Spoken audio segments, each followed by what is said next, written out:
All right, let's goof around a little bit. Just have so much fun.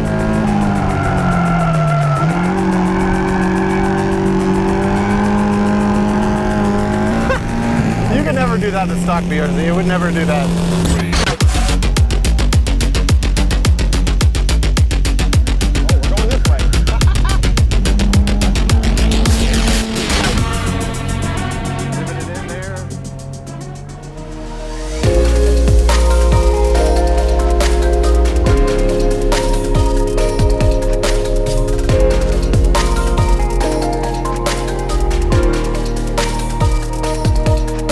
This is Tim Levine and his 2013 Subaru BRZ. And Tim, I think many people would say you kind of have the perfect streetable track car built here, but did you always set out to build that, or what have you done to it? Yeah, I kind of want to replace my EK Civic, which, EK, EG, DCs. That era of Civic was, very unique, and then they just kind of got heavier and they got more complicated. The BRZ had came out and it was just such a good looking car. It reminded me so much of the dimensions of like those older Civics, the 90 Civics. What was fun about my EK, I missed that high compression motor. Yeah. I missed, all the characteristics of that.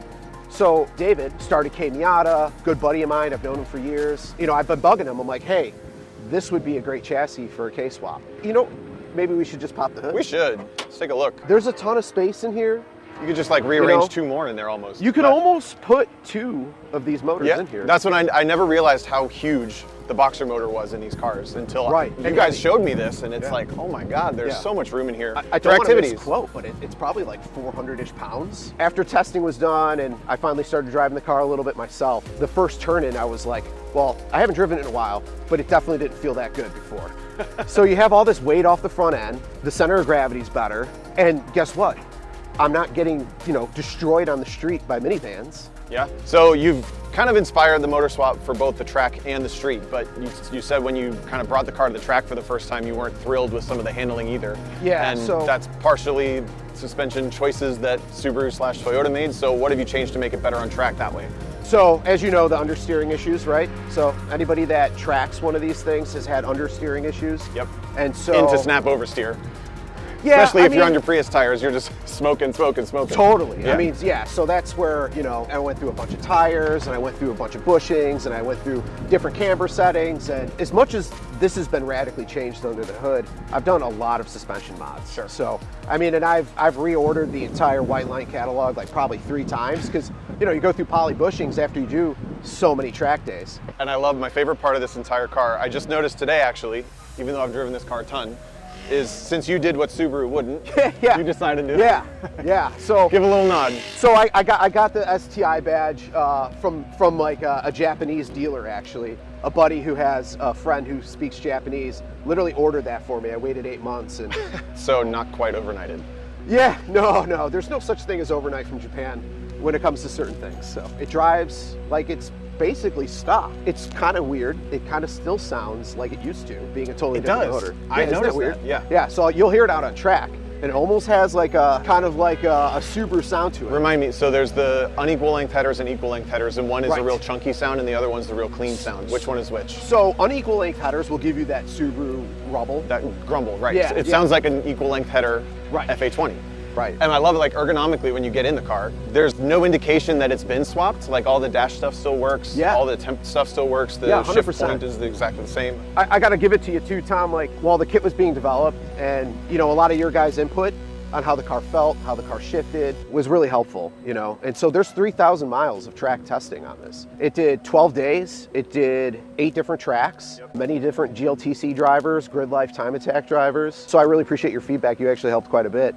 But I think we should show people what it does on track. Yeah, this is my favorite part. So thanks, Tim, for sharing your car with us. I truly believe you did build one of the best, if not the best, street track combos.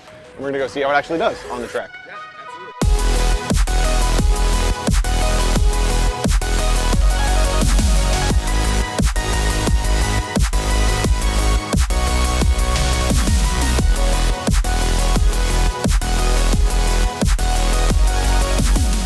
Subaru and Toyota announced that they were bringing the FRS and BRZ, the world was so excited for a 2-seater rear-wheel drive sports car.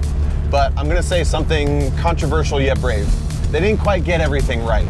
Luckily, this BRZ fixed that. 3, 2, All right, so a K24 in a Subaru BRZ. This is theoretically the most fun you can have. Maybe if I turn off traction control, that will help. Hey, look at it turn. All right. So a K24 in a BRZ, what could you hate? I have driven this car quite a bit, given a bit of feedback on the way it drives, and I can tell you it is just everything the BRZ needed to come alive. And luckily this one's been breathed on chassis-wise too. Right now we're driving maybe 4 or 5 tenths, rolling around the track. This would be a warm-up lap kind of pace. It's just so comfortable, everything feels right. But when I put my foot down here, I'm in 4th gear, 4,500 RPMs, instead of getting all the sad when I go to full throttle. It actually pulls. I mean, come on. This is awesome. Get the back end out just a little bit. And I don't have to wring its neck to do that. Tim was talking about being so sad losing to minivans coming off of green lights. This car doesn't have that problem, that's for sure.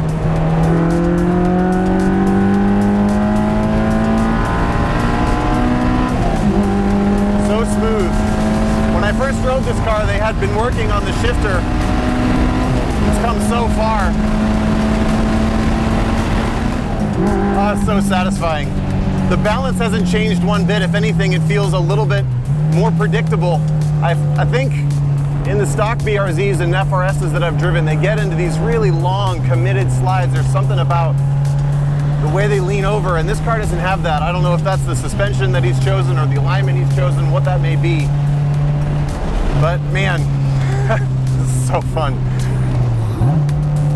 Now in the past, the BRZs and FRSs that I've driven, I feel like they're pushy loose.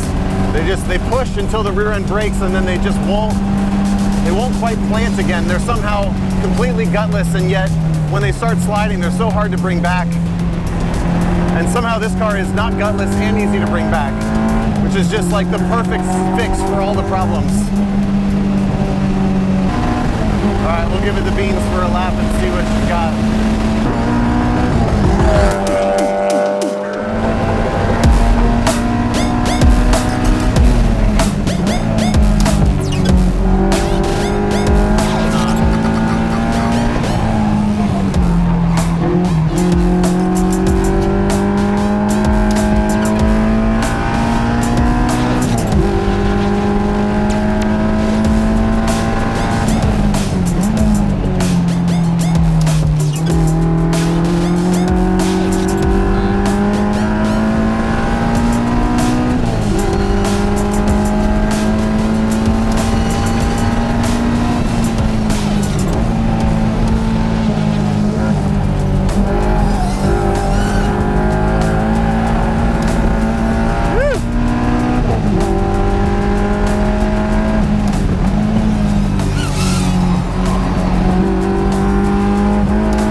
Goof around a little bit.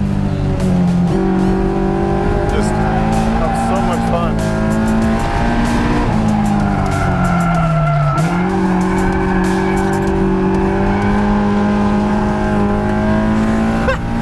You could never do that in stock BRZ. It would never do that. Not a million years. Not that long anyway.